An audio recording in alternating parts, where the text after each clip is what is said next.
gagawin dyan ta? Baked oyster. Ba't po kailangang steam? Ini-steam ko lang siya para ma-half cook muna. Kapag ini-steam kasi yung oyster bago i-bake, natatanggal yung excess water niya, hindi siya nag-watery. Kasi usually kapag binake mo siya ng hilaw pa, then niligyan mo ng toppings, kapag binake mo siya, umuusos siya dahil yung tubig niya. Yung ilalim nagtutubig.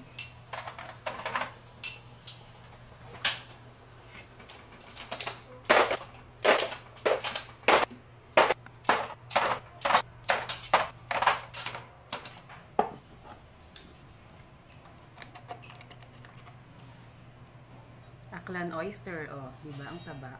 Ipan natin tong isa. Yung mas maliit. Lasang dagat.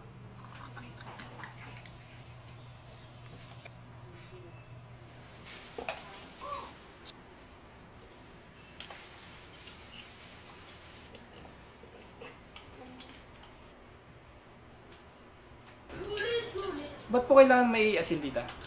May asin para ma-hold niya yung oyster. Ayan, oh, nakakatayo.